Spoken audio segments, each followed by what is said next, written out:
heart was broke. I filled your cup until it overflowed. Assalamualaikum teman-teman.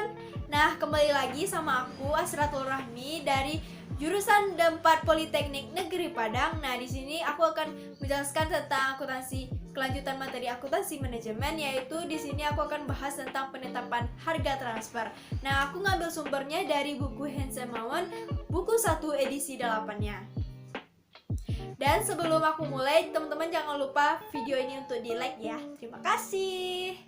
Lah teman-teman semuanya, di sini aku mau jelasin tentang definisi dan konsep dasar harga transfer. Sebelumnya kita harus tahu dulu apa konsep dasar atau pengertian dari harga transfer. Harga transfer adalah harga yang dibebankan untuk suatu komponen bagi divisi penjual pada divisi pembeli di perusahaan yang sama. Jadi, harga yang dikenakan terhadap barang tersebut mempengaruhi laba operasi kedua divisi tersebut, karena kedua divisi dievaluasi menurut profitabilitasnya. Baiklah, selanjutnya aku akan jelasin penetapan harga transfer. Dalam penetapan harga transfer ini, bagaimana cara menilai barang-barang yang transfer.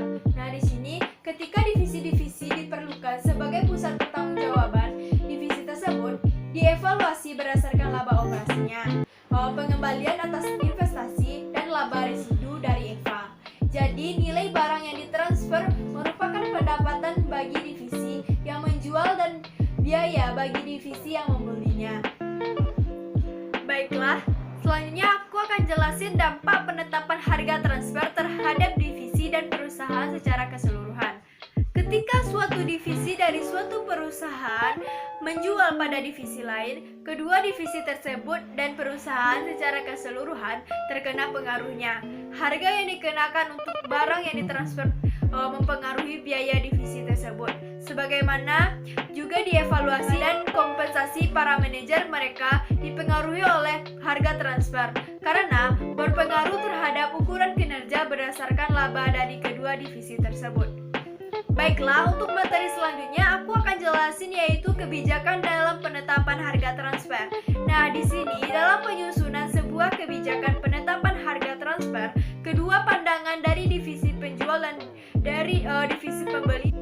Pendekatan biaya peluang mencapai tujuan dengan mengidentifikasi harga minimum yang ingin diterima oleh divisi penjual dan harga maksimum yang ingin dibayar oleh divisi pembeli.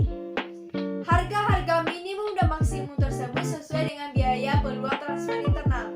Nah, di sini kalian pasti masih bingung ya apa itu harga transfer minimum dan harga transfer maksimum. Di sini saya akan lebih menjelaskan secara detailnya apa itu harga transfer minimum dan harga transfer maksimum.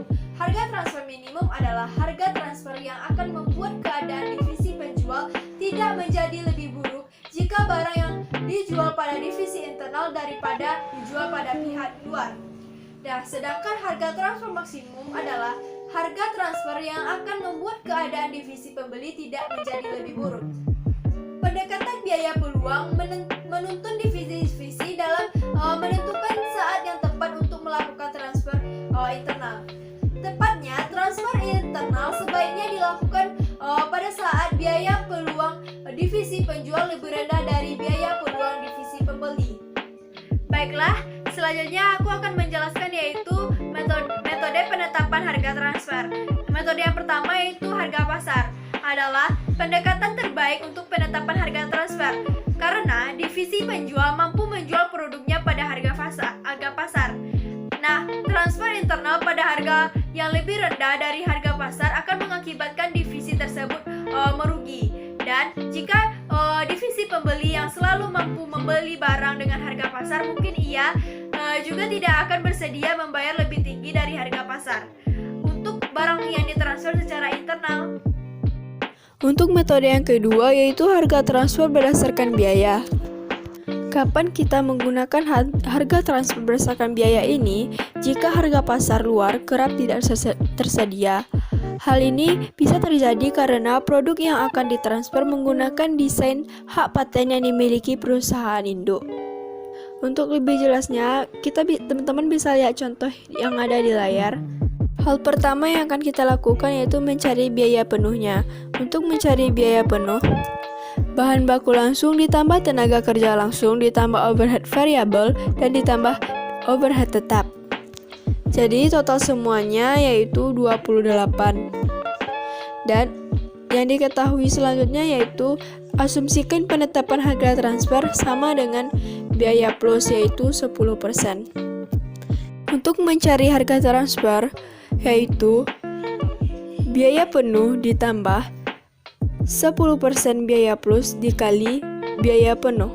Jadi untuk harga transfernya yaitu 28 ditambah 0,10 dikali 28 sama dengan 30,80. Untuk metode yang ketiga yaitu harga transfer yang dinegosiasikan. Pendekatan harga transfer yang dinegosiasikan berguna saat kondisi pasar tidak sempurna, seperti kemampuan divisi di dalam perusahaan untuk menghindari biaya penjualan dan distribusi. Untuk lebih jelasnya, teman-teman bisa lihat contoh yang ada di layar. Informasi yang diketahui.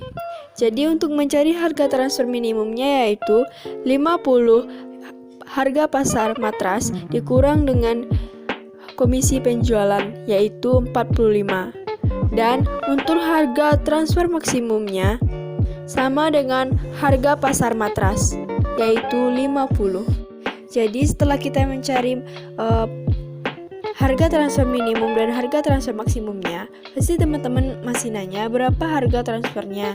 Jadi di sini harga transfernya tergantung keahlian negosiasi dari manajer penjual dengan manajer pembeli. Setiap harga transfer yang berada di antara 45 dan 50 yang akan dikemungkinkan. Nah, mungkin hanya segitu materi yang